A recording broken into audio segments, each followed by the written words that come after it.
Daghang motorista karon ang natanggong ang ilang rehistro tungod pipila lang ka mga emission test centers ang abli. Dugang detalye sa na to pinaagi ni Cyril Chavez. Live, Cyril.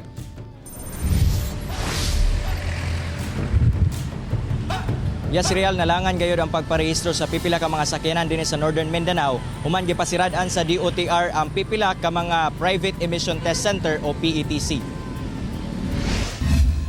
Gikan sa 15 minutes nga processing time kaniadto, niabot na ngadto sa 5 ka adlaw ang gipaabot ni Mandino Cheng para lang sa emission test sa iyang sakyanan aron ma-renew ang iyang rehistro sa LTO. Stricto kinahanglan pang magpa-schedule sa emission test. Sa una dali ra mga 15 minutes sumana.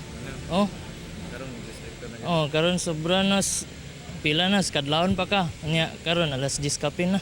Susama sab ang nasinatian ni Rene Galagnara kinsa nagpa-emission test sab karong adlaw. Gamay na lamang ang mga emission test nga accredited sa syudad. Layo ra kay itong sauna, mas maayo itong sauna kay pag-abot nimo diri, diretso naman dayon ka og smoke test ha pagkakaron magpaabot pa kay schedule, kuwasa kag schedule. Haya na dayon ka i-test na dayon. Kung kaniadto 45 ka mga emission test ang ga-operate sa Region 10, karon 24 na lang kini diin ang unom anaa sa Cagayan de Oro City. Gipasirad-an sa Department of Transportation ang ubang private emission test centers tungod sa non-compliance. Pero mas samot karon kay stricto, gamay nimong sayop sa kuan, imong trabaho pinaagi dinhi sa emission testing center. Isira mo sa kuan labi na og naa kay violation daan. Pagkatapos mo ng investigasyon ginawa ng DOTR, lumabas sa pag-imbestiga na yung mga yan ay talagang lumabag.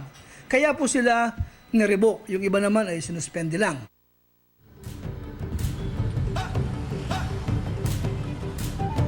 Real na ngayo na lang og pasaylo og pagpasabot ang LTO karon ngadto sa mga motorista. Tambag sab nila nga mas maayong sayuhon ang pagproseso sa ilahang renewal aron dili malangan sa proseso. Og karon ginapangitaan na matud pa og paagi kung unsaon or kung unsa ang pamaagi na mabutangan og accredited PETC ang kining probinsya sa Lanao del Norte na sa kasamtangan walay emission test center.